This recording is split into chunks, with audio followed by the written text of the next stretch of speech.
Hello friends, कैसे हो आप सब। आशा करती हूँ कि आप सब लोग बहुत अच्छे होंगे। अन्नपूर्णा दिव्य चैनल में मैं दिव्या आप लोग का बहुत बहुत स्वागत करती हूँ। दोस्तों, आज के वीडियो में हम लोग जानेंगे कि 15 अप्रैल को माँ के तीसरे स्वरूप की पूजा की जाएगी और माँ दुर्गा का तीसरा स्वरूप चंद्रघंटा के नाम से जाना जाता है। माँ के 10 हाथ हैं और माँ अस्त्र शस्त्र से सुसज्जित है। माँ चंद्रघंटा के मस्तक पर घंटे के आकार का अर्ध चंद्रमा विराजमान है, जिस वजह से माँ का नाम चंद्रघंटा पड़ा। तो आइए दोस्तों जाने कि माँ चंद्रघंटा की पूजा कैसे करें और चंद्रघंटा से संबंधित कथा क्या है।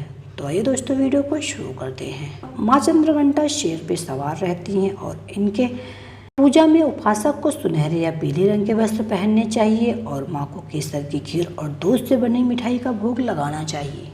दोस्तों, माँ दुर्गा के महापर्व नवरात्रि का तीसरा दिन 15 अप्रैल को है और इस दिन माँ चंद्रघंटा स्वरूप की पूजा की जाती है। माँ का यह रूप बेहद निराला है। मान्यता है कि माँ चंद्रघंटा के घंटे की ध्वनि से अत्याचारी दानव दैत्य डरते हैं।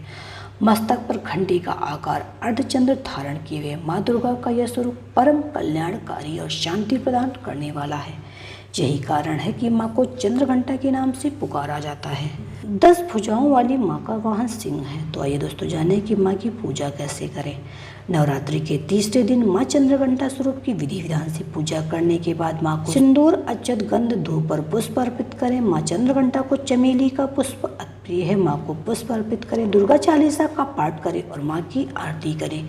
नवरात्रि में तीसरे दिन की पूजा का खासा महत्व शास्त्रों में बताया गया है। इस दिन माँ के विग्रह का पूजन और आराधना की जाती है। माता की कृपा से भक्तों को अलौकिक वस्तुओं के दर्शन मिलते हैं। धर्मशास्त्रों में बताया जाता है कि माँ चंद्रघंटा की उपासना से भक्तों में वीरता और निर्भीकता के साथ ही सौम्यता और विनम्रता का विकास होता है। इनके 10 हाथों में कमल, धनुष, बाण, कमंडल, तलवार, त्रिशूल और गदा जैसे अस्त्र हैं। इनके कंठ में श्वेत पुष्प की माला और शीर्ष पर रत्न जड़ित मुकुट विराजमान है। अपने दोनों हाथों से यह साधकों को चिरायु, आरोग्य और सुख संपदा का वरदान देती हैं। इनके स्वरूप के उत्पन्न होने से दानवों का अंत होना आरंभ हो गया था। इनकी पूजा करने से न केवल बल और बुद्धि का विकास होता बल्कि युग, शक्ति और प्रकृति भी साधक का साथ देती है। असुरों का संहार करने के लिए माँ दुर्गा ने इस रूप को धारण किया था। माँ चंद्रघंटा को परम शक्तिदायक और कल्याणकारी माना जाता है। इनके मस्तक पर घंटी का आकार का आधा चंद्रमा है, इसलिए इनके चंद्रघंटा कहा जाता है। शरीर का रंग स्वर्ण के समान है। माँ चंद्रघंटा देवी के 10 हाथ हैं। इनके हाथों में अस्त्र शस्त्र विभूषित है और इनकी सवारी सिंह है। नवरात्रि में माँ चंद्रघंटा की पूजा का विशेष महत्व बताया गया है। मान्यता है कि जो भी व्यक्ति नवरात्रि में माँ चंद्रघंटा की पूजा विधि को करता है उसे अलौकिक ज्ञान की प्राप्ति होती। इस देवी की पूजा और उपासना से साहस और निडरता का बोध होता है। जो व्यक्ति माँ चंद्रघंटा की पूजा करते हैं उनमें माँ सौम्यता और विनम्रता का आशीर्वाद प्रदान करती हैं। माँ चंद्रघंटा की पूजा करने से रोगों से भी मुक्ति मिलती है और पूजा प्रारंभ करने से पहले माँ चंद्रघंटा को केसर और केवड़ा जल से स्नान कराएं। इसके बाद उन्हें सुनहरे रंग के वस्त्र पहनाएं। इसके बाद माँ को कमल और पीले गुलाब की माला पहनाएं। इसके उपरांत मिष्ठान, पंचामृत और मिश्री का भोग लगाएं। माँ चंद्रघंटा का मंत्र है, या देवी सर्वभूतेषु माँ चंद्रघंटा रूपेण संस्थिता नमस्तस्यै नमस्तस्यै नमस्तस्यै नमो नमः। तो चलिए दोस्तों, माँ चंद्रघंटा की कथा को भी हम लोग जान लें। पौराणिक कथा के अनुसार जब दैत्यों का आतंक बढ़ने लगा था तो माँ दुर्गा ने माँ चंद्रघंटा का अवतार लिया था। उस समय असुरों का स्वामी महिषासुर था, जिसका देवताओं से भयंकर युद्ध चल रहा था। महिषासुर देवराज इंद्र का सिंहासन प्राप्त करना चाहता था।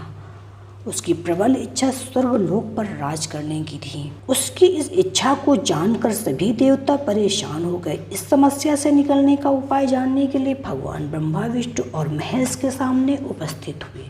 देवताओं की बात को गंभीरता से सुनने के बाद तीनों को ही क्रोध आया। क्रोध के कारण तीनों के मुख से जोर जा उत्पन्न हुई। उसमें से एक देवी अवतरित हुई, जिन्हें भगवान शंकर ने अपना त्रिशूल और भगवान विष्णु ने चक्र प्रदान किया। इसी प्रकार अन्य देवी देवताओं ने भी माँ के हाथों में अपने अस्त्र सौंप दिए। देवराज इंद्र ने देवी को एक घंटा दिया। सूर्य ने अपना तेज और तलवार दी। सवारी के लिए सिंह प्रदान किया। इसके बाद माँ चंद्रघंटा महिषासुर के पास पहुंची। माँ का यह रूप देखकर महिषासुर को आभास हो गया कि उसका काल आ गया है। महिषासुर ने मां पर हमला बोल दिया। इसके बाद देवताओं और असुरों में भयंकर युद्ध छिड़ गया। मां चंद्रघंटा ने महिषासुर का संहार किया और इस प्रकार मां ने देवताओं की रक्षा की। तो दोस्तों, मां चंद्रघंटा भोग में खीर, हलवा या स्वादिष्ट मिठाई भेंट करने से माता जी प्रसन्न हो जाती हैं। इसके अलावा देवी चंद्रघंटा को प्रसाद के रूप में गाय के दूध से बनी खीर का भोग लगाने से जातक के सभी विघ्न बाधाओं से मुक्ति मिल जाती है। तो दोस्तों, ये थी मां चंद्रघंटा के स्वरूप की पूजा कैसे करें और मां चंद्रघंटा से संबंधित कथा क्या है। हम आपको इसी तरह आगे भी कथा कहानी बताते रहेंगे। मेरे साथ बने रहने के लिए मेरे अन्नपूर्णा दिव्य चैनल को सब्सक्राइब कीजिए। मेरा वीडियो तो पसंद आए तो उसे लाइक कीजिए, दूसरों के साथ शेयर कीजिए और हाँ दोस्तों, वीडियो के लेटेस्ट नोटिफिकेशन के लिए बेल आइकॉन को तो जरूर प्रेस कीजिएगा। तो दोस्तों, मिलते हैं एक नए वीडियो में कुछ नया लेके, तब तक के लिए bye bye. Subscribe now and press the bell icon. Never miss an update.